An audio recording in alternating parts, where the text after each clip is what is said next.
Manusia. Saya Dwi Narika Senatar. Saya Putri Nisa Siti Nur Aziza. Saya Anis Kamila Nasrullah yang akan mengerjakan ujian praktek fisika. Di sini kami akan melaksanakan ujian praktek fisika yang berjudul kecepatan jalan rata-rata manusia, yang bertujuan untuk menghitung kecepatan jalan rata-rata manusia.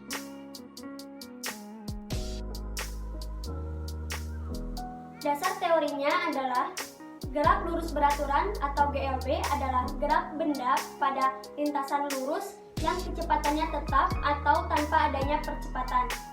Rumus dari GLB adalah Pi sama dengan S per T, Pi sama dengan kecepatan, S sama dengan jarak, dan T sama dengan waktu. Alat dan bahannya yaitu yang pertama meteran, yang kedua kertas warna sebagai penanda, yang ketiga solatif, yang keempat stopwatch.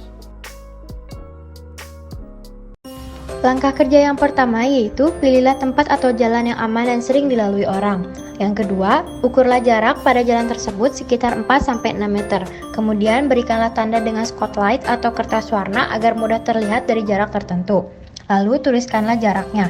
Yang ketiga yaitu amatilah dari kejauhan setiap pejalan kaki yang sedang melintasi jalan tersebut. Yang keempat, nyalakanlah stopwatch ketika pejalan kaki tepat melewati tanda awal dan matikan stopwatch ketika pejalan kaki tepat melewati tanda akhir.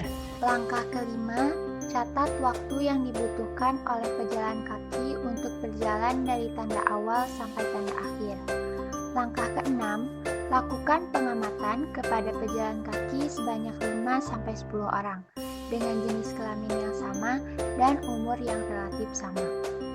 Langkah ketujuh, hitunglah berapa kecepatan jalan rata-rata pejalan kaki dengan menggunakan konsep gerak lurus beraturan, yaitu kecepatan sama dengan jarak dibagi waktu.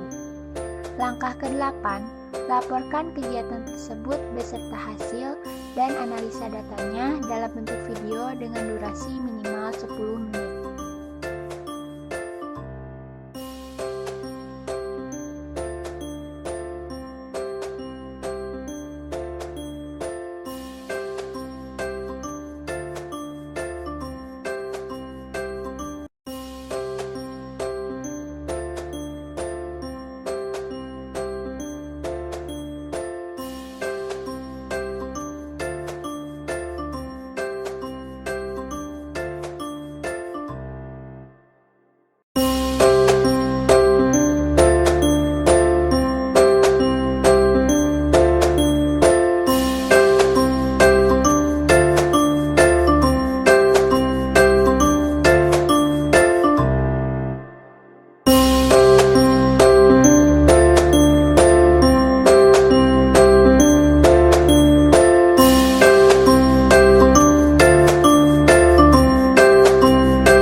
Setiap orang menempuh jarak tempuh yang sama yaitu 5 meter, tetapi waktu tempuh yang dihasilkan berbeda-beda. Orang pertama mempunyai waktu tempuh 04,76 second.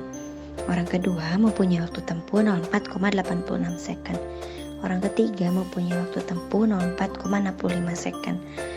Orang keempat mempunyai waktu tempuh 05,05 second. Orang kelima mempunyai waktu tempuh 04,59 second.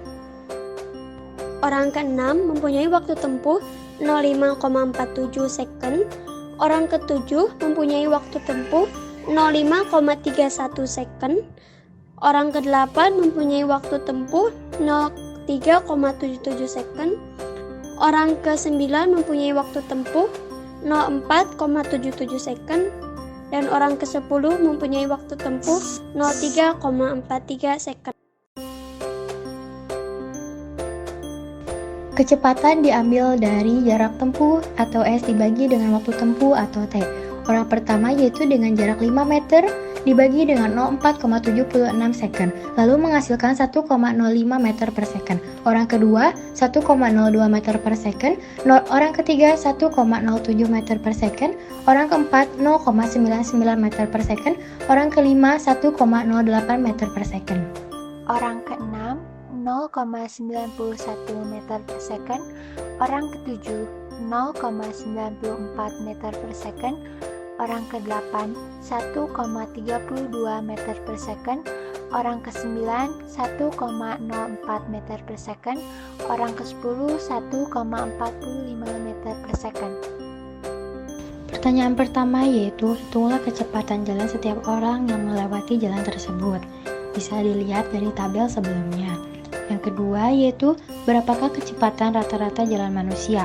Didapatkan dari rumus yaitu V total sama dengan jarak tempuh atau S dibagi dengan waktu tempuh atau T sama dengan 10,87 dibagi 10 sama dengan 1,087 cm. Diambil dari praktikum kali ini yaitu setiap orang memiliki kecepatan yang berbeda pada jarak yang sama dan dinyatakan GLB jika yang pertama yaitu berada pada garis lurus atau lintasan lurus. Yang kedua, kecepatan tetap atau konstan. Dan yang ketiga, tidak mempunyai percepatan atau A sama dengan 0. Dan yang keempat, pada kecepatan berbanding lurus dengan perpindahan dan berbanding terbalik dengan waktu. Sekian dari kami, mohon maaf bila ada